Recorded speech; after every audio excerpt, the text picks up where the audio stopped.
A ver, te cierro el paréntesis,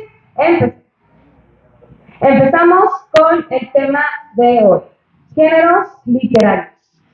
Cuando a mí en mi clase de introducción a la Biblia me dijeron, hoy vamos a ver géneros literarios, yo dije, pues ni que estudiara en español o en literatura, como por... Hasta que entendí que la Biblia no la escribió un mexicano hace 15 días. Tenemos que entender al autor qué quiso decir, cómo lo quiso decir, qué estilo usó. Ustedes a lo largo de esta semana ya han tenido varios predicadores en la semana de la Biblia, ¿verdad? Sí. Y todos estamos hablando, no exactamente del mismo tema, pero pues sí de una introducción a la Biblia. Pero cada uno de nosotros tenemos un estilo muy distinto. Por ejemplo, yo sé que yo digo muchas barrabasadas.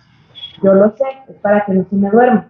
Hay a lo mejor personas que son más formales, hay a lo mejor quienes, por ejemplo, el padre Gerard, yo no puedo con dinámicas y cuando necesitamos con jóvenes voy, Gerard, ¿qué dinámica hago? ¿Qué tema vas a dar? No, pues dime tal y tal, y me sacas un pliego de dinámicas. Gracias, porque él es muy bueno para eso, yo soy muy torpe para eso. Y lo mismo pasa en la Biblia. A ver, ¿quién escribió la Biblia? Aparte de Dios. Fueron varios, pues varios. ¿Cuántos? ¿Cuántos? Exacto, no sabemos. Un titipuchal. ¿En cuánto tiempo estamos hablando? Alrededor de 1200, 1300 años. Muchos metieron mano y imagínense cuántos estilos no hay en la Biblia. Para poderla interpretar mejor, que es lo que van a ver mañana, necesitamos, o sea, es fundamental entender el tema de los géneros literarios. Pero, ¿qué es? Es cada una de las clases o formas que se dividen en un texto. Esto de los géneros literarios aplica no solo en la Biblia. Seguramente, si te acuerdas de tu clase de español o de literatura de la prepa o de la secundaria, hablábamos de géneros literarios. Es como la forma en que una persona, un autor, expresa algo. Podemos decir, no es lo mismo, por ejemplo, si yo agarro un cuento de Blancanieves o la Caperucita Roja, a si agarro una noticia de un periódico. No los voy a leer con la misma mentalidad porque sé que son cosas diferentes, aunque sea palabra escrita. ¿Estamos de acuerdo? El primero es la leyenda. Aquí quisiera hacer mucho énfasis. Nosotros relacionamos la palabra leyenda con una historia fantasiosa. La leyenda de La Llorona. Por ejemplo, yo que soy chilanga, la del Popo, la del Iztaccíhuatl. Y nos vamos como a la fantasía. Entonces yo llego y les digo, la leyenda es el género literario más presente en la Biblia. La primera reacción o la natural reacción sería, no manches, todo es una fantasía. ¿En qué creí? Y empezamos a tener crisis existenciales. No va por ahí. En este caso, en Sagrada Escritura, la leyenda es platicar algo, pero como ponernos un viso. Imagínense, ustedes ven de los colores normales, pero si se ponen unos lentes rosas, con la mica rosa, ¿de qué color van a ver el mundo? Rosa. A lo mejor sí vamos a tener acentos oscuros y claros, pero se va a ver rosa. La leyenda va a ser algo así. Nos va a contar qué pasó, pero el autor sagrado se va a querer poner los lentes de Dios. Por ejemplo, les voy a poner un ejemplo muy tonto. A mí me gusta balconearme cuando doy temas. Hace algunos años, yo vivía sola, me estoy bañando y la lámpara de mi baño no tenía lamparera, un foco de esos de 100 watts. Entonces yo me estoy sacando el cabello y el foco decidió explotar y me cayó en toda la espalda. No me di cuenta de lo que pasó hasta que vi la luz apagada y dije, oh, el foco explotó. Oh, tienes vidrios en la espalda, sería importante que te los quitaras de ahí. Y pues ya como pude con la toalla me los quité y así me fui a trabajar. Yo quería ponerme una playerita así que no me apretara, pero enero en el Chilango, ahí les encargo el frillazo que hacían, entonces como 5 capas de suéteres. Y milagrosamente no se me quedó ningún vidrio enterrado, mi método de la toallita fue muy efectivo. Platicando con mi mamá, mi fotoaventura, me dice, antes sí no te estabas lavando la cara. Y yo, antes sí no me estaba lavando la cara. Y entonces, ahora que la platico, digo, no manches, mi angelito de la guardia esta onda, se esperó a que cerrara la llave y me estuviera secando el cabello para dejar a poco de explotar. Si se fijan, es la misma historia, pero no es lo mismo platicar del no a decir, mi angelito de la guarda lo detuvo. ¿Ustedes creen que yo vi a mi angelito de la guarda ahí? Pues no, eso va a ser la leyenda. Lo misma historia, lo mismo que pasó, pero vista desde la perspectiva de Dios. ¿Sí me voy a entender? Muy bien, porque el padre Dani les va a hacer examen. La leyenda la vamos a tener, digamos, como enfocada a tres cosas diferentes. A acontecimientos, hechos que pasaron, a lugares. Específicamente se da mucho en el Pentateuco, como los primeros libros de la Biblia nos quieren explicar el origen del pueblo, pues nos van a decir por qué ese es el pozo de Jacob, y ya te van a contar de cuando Jacob sacó agua de ahí, por poner un ejemplo, ¿no? O por qué esa montaña se llama así, te van a contar la historia del lugar. Y de personas. Igual, en el Antiguo Testamento vamos a encontrar gran cantidad de personajes, entonces nos van a contar cómo estuvo la vida de ellos. ¿De qué nos acaba de leer acá? El paso por el mar. El paso por el mar Rojo. Y si se fijan, dicen Dios de la columna de humo y abrió y cerró. Probablemente los israelitas dijeron, bueno, los hebreos, ¿cómo lo hicimos? Es que la mano de Dios, no hay otra explicación como un pueblo todo chapa le haya ganado a los egipcios. Es ver la mano de Dios en todo lo que hace. No sé si recuerdan ese pasaje que Dios le pide a Abraham que sacrifique a su hijo Isaac. Entonces aquí ya es el final de la historia, que el sacrificio no se da, pero el monte se llama Dios proveerá. Y así como ese vamos a encontrar como diferentes, es que no quiero decir historias, orígenes de los nombres de los lugares. Elías y Eliseo fueron grandes profetas. A mí se me hace como curioso que pensamos en profetas y pensamos en Jeremías, en Isaías, porque tienen sus libros. Pero Elías y Eliseo, mi respeto como profetas, vamos a encontrar su historia en el libro de los Reyes, y aquí nos habla de la vocación, de cómo Elías, al ponerle el manto, le dice a Eliseo, mijito, véngase para acá. ¿Ya se preguntaron? Exactamente. ¿Cuántas leyes tienen los judíos? Ese sí es el número, pero digo, sí me debería de saber el número. ¿700? ¿600? Ahí les voy a echar mentiras. Luego se las investigo, pero son un montón. Y la mitad en positivo y la mitad en negativo. ¿En qué se refiere con eso? Si lo traspolamos a nosotros, pues en positivo es ir a misa todos los domingos y fiestas de guardar, y en negativo es no mentirás. Entonces, ellos tienen así de esas montones. Este género literario no está, digamos, como desperdigado por el mundo. Está muy contenido en el Pentateuco, excepto el Génesis. El Génesis nos va a platicar más de la historia del origen del pueblo, pero el Éxodo sí va a hablar del paso de la salida de Egipto, de la Pascua, pero ¿qué les gusta? A partir del capítulo 20 y todo, leyes, leyes, leyes. El Levítico, ni se diga. Entonces, Deuteronomio significa segunda ley. Todas las leyes están ahí. Y hay leyes de todo. De las fiestas, de cómo lavarte, de cómo no lavarte, de la purificación, de ahí está el ojo por ojo, diente por diente, por ejemplo. Ley tras ley tras ley. Seguimos con dos géneros literarios que son primos hermanos. Ustedes seguramente tienen muy bien identificado cómo aprenden mejor. Por ejemplo, yo escuchando. Soy malísima para las caras, pero si me hablas, me acuerdo de quién es.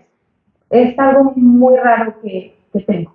A veces, no, si me estás diciendo algo que tengo que poner atención, probablemente voy a cerrar los ojos para escucharlo.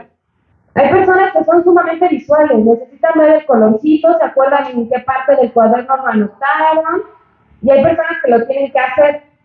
Si no lo hago, si no lo ejecuto, no me lo aprendo. Hagan de cuenta que tanto en el profético como en el apocalíptico Dios habla, o más bien Dios se revela a una persona en algún punto. Pero en el profético va a ser para mí, porque es auditivo, son mensajes de Dios, palabra de Dios, oráculo de Yahvé. Y en el apocalíptico son visiones. Y Dios me mostró y tuve una visión. Es el mismo Dios que se revela a alguien para dar un mensaje, pero digamos que usando un sentido diferente. Uno va a ser más hacia el oído y el otro van a ser visiones. Díganme libros proféticos. Jeremías, Isaías, Oseas, Job, Miqueas, Amós, por ejemplo, Ezequiel la va a campechanear, Ezequiel va a tener, no, ese al rato vamos a ver, que es cantar de los cantares. Pero todos los profetas, cuando el profético va a tener como una estructura muy similar. Oráculo de Yahvé, ¿a quién? A los parroquianos de San Antonio de Padua. Mi mensaje es que se queden estudiando la Biblia, porque si no, se los va a llevar, ¿digo qué? No es destinatario, muchas veces qué pecado están haciendo, consecuencias del pecado y mensaje de la salvación. Digamos que es como la estructura fundamental o básica de un oráculo. Vamos a tener oráculos para todos, para ricos, para pobres, para extranjeros, para sacerdotes, para laicos, para quien guste y manden a lo largo de los libros que acaban de mencionar. No, esto no, si da miedo leer los profetas porque te regañan y te regañan feo. A ver, no estás haciendo las cosas bien. Joel va a decir, misericordia quiero, no sacrificios. Y vamos a encontrar este tipo de mensajes. Específicamente en Oseas, su novedad global como libro o como profeta. Normalmente se tenía pensado, primero te arrepientes y luego te perdono. Y Oseas dice, no, es que Dios ya te perdonó. Arrepiéntete, aprovecha que ya tienes el perdón. Y va a tener como este tinte de, amigo, date cuenta, el amor que está aquí. Pero el mensaje más o menos va a ir por donde dice. El apocalíptico. ¿Cuál es el libro por excelencia que tiene el apocalipsis? ¿Qué significa la palabra apocalipsis? Revelación. Dios que se revela. No es el único libro que tiene este género literario. Como se los dije, lo vamos a encontrar en Daniel, lo vamos a encontrar en Ezequiel. El meollo con el género literario apocalíptico es que no nada más sean visiones, es que estas visiones van cargadas de simbología. Y como les dije al principio, la Biblia no la escribió un mexicano hace 15 días. Mi ejemplo así que es más tonto para explicar esto, ustedes tienen WhatsApp, ¿sí? ¿Ok? Y les ha tocado ver que las palomitas se ponen azules. Y tú preguntas algo y ves las palomitas azules y no te contestan. ¿Y qué dices? Me dejo en visto. Ahora piensa hace 20 años que nadie de los aquí reunidos teníamos WhatsApp. Si alguien llega y te dice me dejo en visto, pues no hace sentido. Es algo propio de lo que estamos viviendo. Los lectores del momento en que se escribieron estos libros sabían qué significaban estos símbolos. Yo les digo, para eso es importante estudiar la Biblia, porque necesitamos un diccionario Apocalipsis español, para entender lo que ahí dice y ahora sí cachar qué me quiere decir a mí Dios 2000 o 3000 años después de que se escribió. Y algo así como les dije que los profetas van a denunciar, invitar a la conversión y prometer la salvación, el Apocalipsis mayoritariamente va a buscar dar un mensaje de esperanza. Todos aquí hemos tenido problemas, yo creo, ¿no? Uno hoy, mil. Y existe un dicho que dice Dios aprieta. Ahí está, eso es bíblico, no sé. Pero la idea sí, ¿a qué me refiero con esto? Que Dios nos manda pruebas para ayudarnos a crecer en alguna virtud, o permite que las cosas sucedan por nuestra libertad, pero nos dice, no pasa nada, vas a batallar, pero yo soy más fuerte que cualquier cosa que te esté pasando. Y eso va a ser el mensaje principal del género literario apocalíptico. Ok, ahora sí, me voy a adelantar a la clase de mañana, pero sirve que mañana ya están bien pros para cuando, cómo hacer eso. Dice, empieza, es lo que les digo, el género apocalíptico es visión. Que el que estaba sentado en el trono, ¿para qué sirve un trono? ¿Qué es un trono? Donde se sienta el rey. ¿Y qué hace el rey? Mandar, ordenar. ¿Quién es más poderoso que el rey? Nadie. Entonces el que está en el trono es alguien chido. Y dice que sujetaba con su mano derecha un libro por escrito, por el derecho y el revés, sellado con 7 sellos. Si hay aquí algún zurdo, de antemano la disculpa. Pero la mayoría somos 10. Entonces, el hecho de que lo tenga con la mano derecha significa que lo tiene con la mano fuerte, bien agarrado.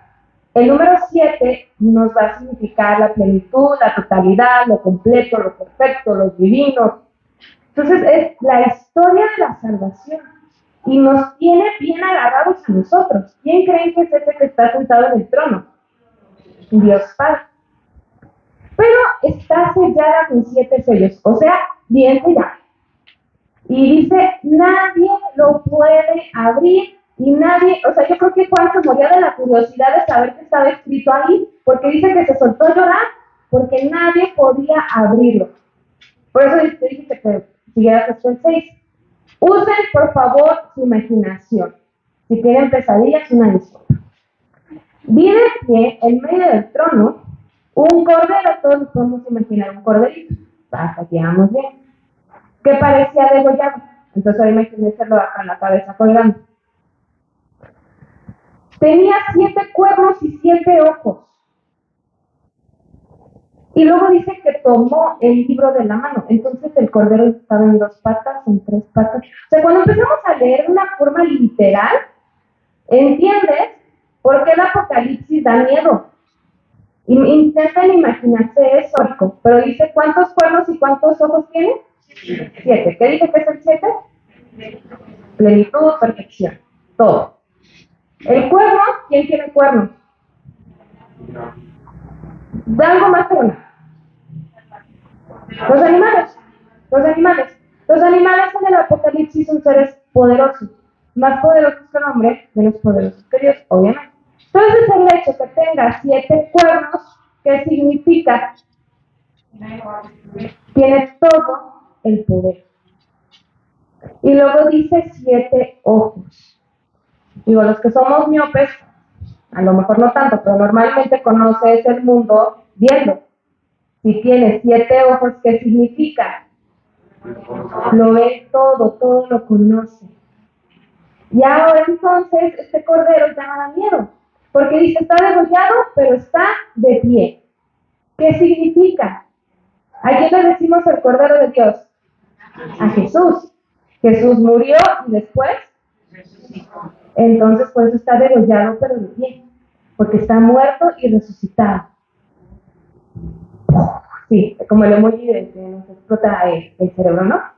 Esto tiene el Apocalipsis.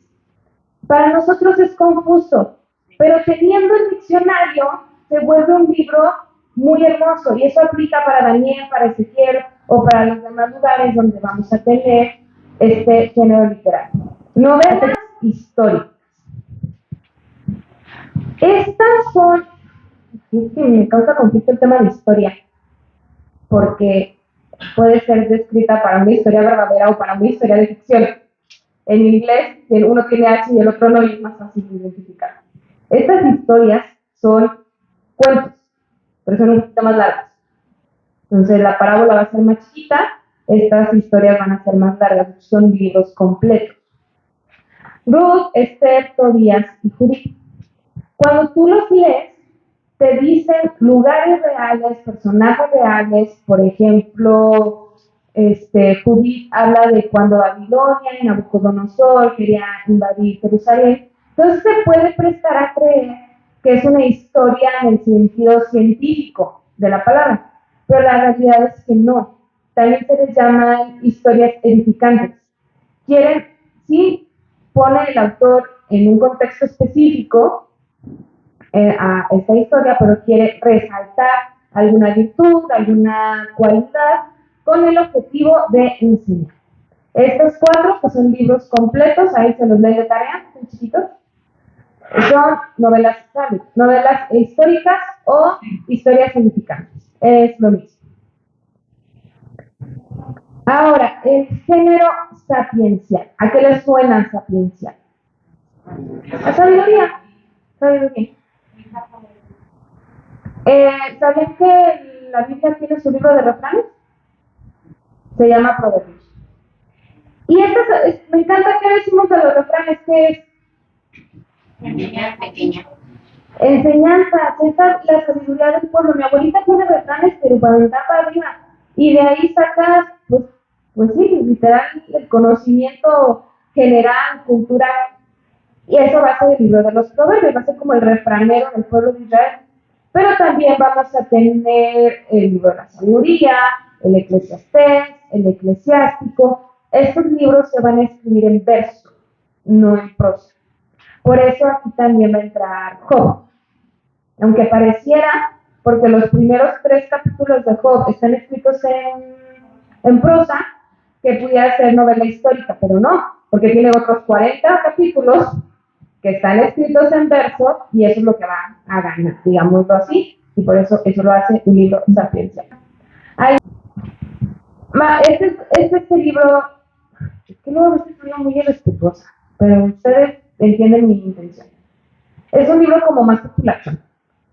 El libro de la sabiduría, por ejemplo, es muchísimo más elevado, o el libro del eclesiástico. Otra vez, sí, Dios inspira al autor sagrado, pero el autor sagrado no es como que entra en un trance, o sea, también tenemos un pedacito de todos esos autores en la Biblia. Ahora, el poético. Ese también está muy fácil a que nosotros. Poemas, canciones. Los salmos son cantos. Muy mal, tache, que no le pusieran las notas. ¿Cómo sabemos en qué tono? Cada coro canta la antífona del salmo diferente, porque David nos molestó en ponerle si era en do, si era en sol. ¿Qué pasa? O las partituras, como el padre Dani con el coro universal. Pero si encontramos, por ejemplo, notas que dicen, para el maestro de coro, para las cuerdas, al principio, y eso nos refuerza el hecho de que pues son cantos. El cantar de los cantares entra aquí. ¿Se acuerdan qué hicimos? ¿Por qué se repetía la palabra? No había. Ay, qué bueno se pusieron atención. Entonces es como el cantar más bellísimo, o el mejor cantar del mundo. Y la peculiaridad de este libro en específico es que no habla de Dios. Es una historia de amor entre una pareja. Eso a mí se me hace bellísimo, porque a veces creemos que las cosas de Dios es nada más aquí en la parroquia y no nos los llevamos en nuestra vida.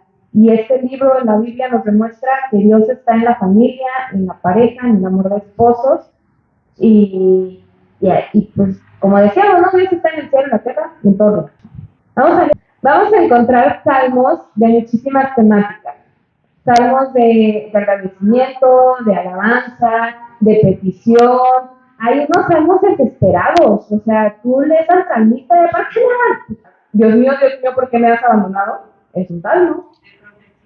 También de añoranza, de cuando estaban en el exilio, lo han escuchado, no van a decir que no, lo han cantado. Qué alegría cuando me dijeron, es un salmo. El peregrinar a la casa de Dios, en su momento el templo de Jerusalén. Lo bonito, entre muchas cosas de los salmos, es que es una radiografía del pueblo. Y el pueblo de Israel son personas que buscan tener una mejor relación con Dios. ¿Y qué creen que somos nosotros? Personas que buscamos tener una mejor relación con Dios.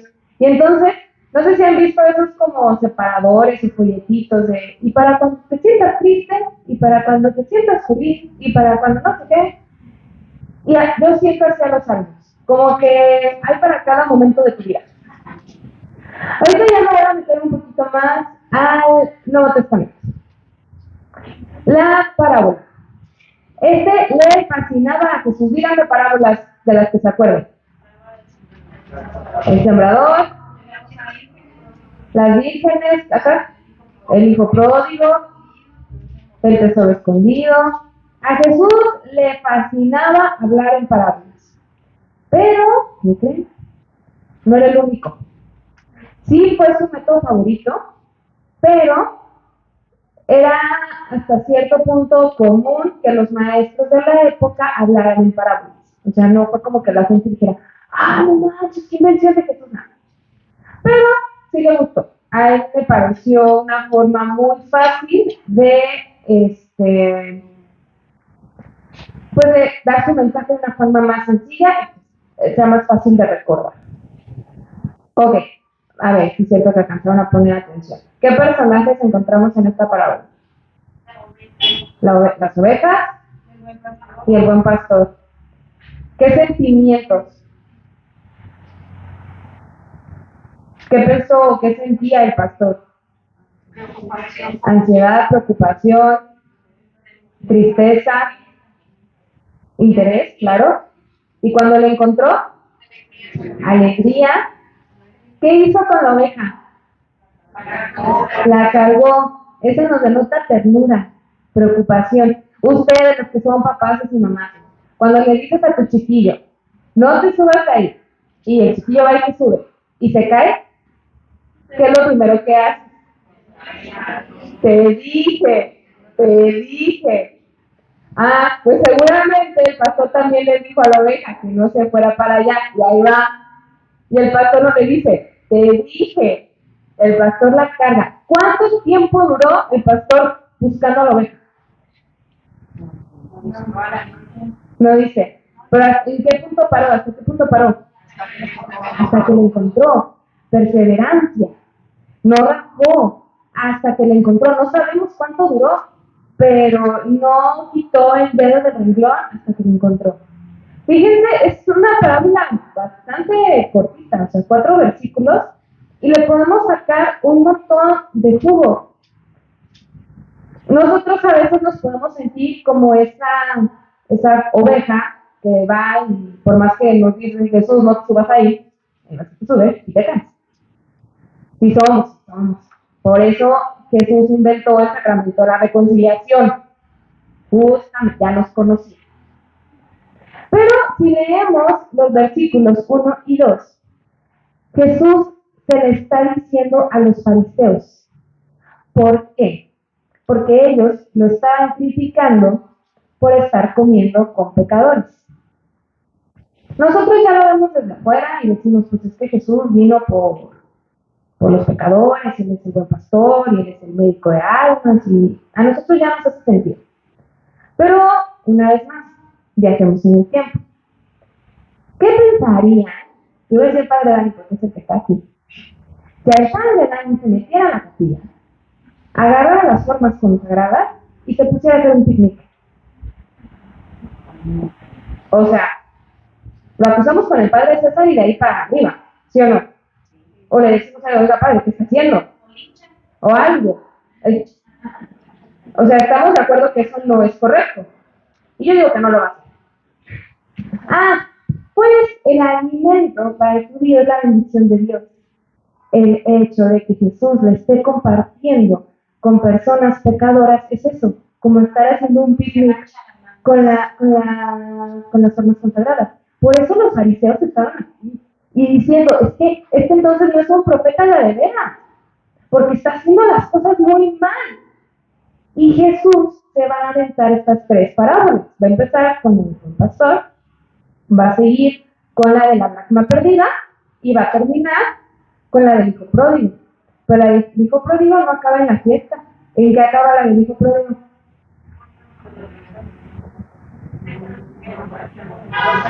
Con el hermano mayor. Las parábolas las está diciendo por el hermano mayor, por los fariseos, pero se va a agarrar de la experiencia de la oveja perdida o del hijo pródigo. Y entonces ya lo empezamos a ver, otra vez nos vuelve a explotar la cabeza. Y le podemos sacar un montón de jugo a esta enseñanza cortita de 4 veces. Pero aquí no estamos haciendo este ejercicio, esto les toca hasta mañana. Ok, metáfora. Es decir, una cosa con otra palabra. Así de fácil. Cuando en las canciones es muy común, hay una canción que a mí me gusta mucho que dice que un muchacho se fue a caminar y se andaba vagando por la vida, y no me refiero a que no sabía dónde quería ir, era porque se iba a encontrar con la muchacha y a la canción de amor, ¿no? Entonces, ¿qué significaba? Que iba al encuentro de su amada, aunque dijera que solo estaba caminando por la vida. Es muy común en poesías, en canciones, encontrar metáforas. Jesús también va a utilizar este recurso de decir una cosa con otra. A ver, si yo agarro el agua, o sea, no estoy salada, a lo mejor un poquito sudorosa, pero así que ustedes digan salada, pero Jesús me dijo, tú eres sal, y si ahorita apagamos la luz, pues vamos a quedar a oscuras, no es como que cada uno de nosotros brille y aquí se ilumina la parroquia, ¿verdad? Eso es una metáfora. ¿Para qué sirve la sal? Para dar sabor. Necesitas mucha o poquita en comparación de lo que estás haciendo. Poquita, una pizca de sal para una olla de sopa, no sé.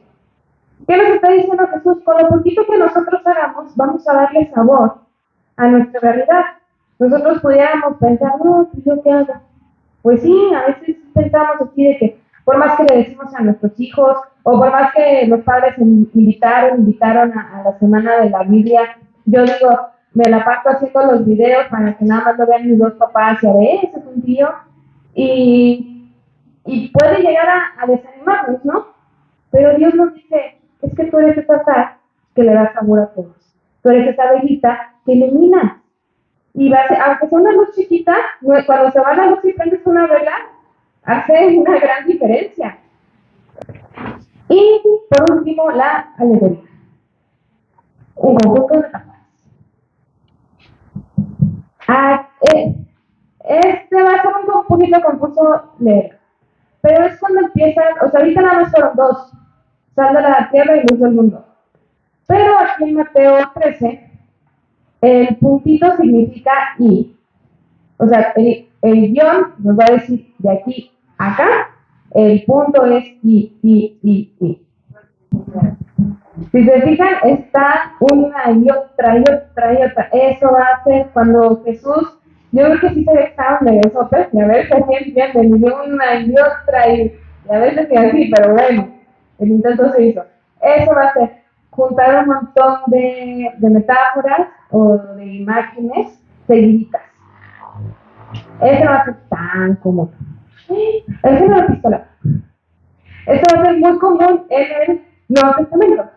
¿Qué es una epístola? Alguien dijo, una carta. ¿Quién es el autor más conocido del Nuevo Testamento? Pablo. ¿Cuántas cartas escribió? A ver si tenemos números. A ver, examen. Son 13 cartas. A ver si podemos decir las 13 cartas. Efesios. Son 2. Romanos, Gálatas. Timoteo 1 y 2, Filipenses. No se va a leer el índice de trampa. Reprobada. Ajá. 1 y 2. Tito. Filemón. Y creo que ya acabamos. No, me distrajo acá con la trampa, ya no supe en cuántos contamos. Por personas como tú, México no progresa. Las cartas, o sea, a mí algo, yo insisto, yo aquí vengo a ventilar mis traumas. Yo pienso en San Pablo del año 60 después de Cristo. Él quería escribirle a los tesalonicenses porque ese fue, para mencionar, el primer libro del Nuevo Testamento que se escribió. ¿Qué pasa? Él estaba en Tesalónica y sus enemigos porque eso pasa cuando dices la verdad y las cosas como son, lo quieren matar y huye a Atenas, pero se va sin decir adiós. Entonces, en Atenas quiere predicar, no le sale, llega a Corinto y ahí como que ya lo acogieron un poquito más, se establece y se quedó pensando en sus tesalonicenses. Entonces, si tú lees esa carta, es, oigan, perdón, no me despedí de ustedes, pero échenle ganas, los quiero mucho y a ver cuándo los voy a visitar. ¿Ustedes creen que Pablo creyó que 2000 años después íbamos nosotros a leer eso? No. Pero la ventaja es que Dios sí, y por eso esa carta termina en la Biblia. O sea, esas son las epístolas, son cartas. Cartas que Pablo, Pedro, Santiago, Judas le escribe a alguien. Vamos a tener las cartas de Pablo, que sí tienen destinatario. Yo, Pablo, le escribo a los Gálatas, a Tito, a Filemón. Y las cartas católicas. ¿Esto significa que Pablo era protestante? No. La palabra católica significa universal. Las cartas de Pedro, de Judas, de Juan, no tienen destinatario. Están hacia la iglesia. Por eso se les conoce y se les agrupa como cartas católicas, porque están escritas a toda la cristiandad.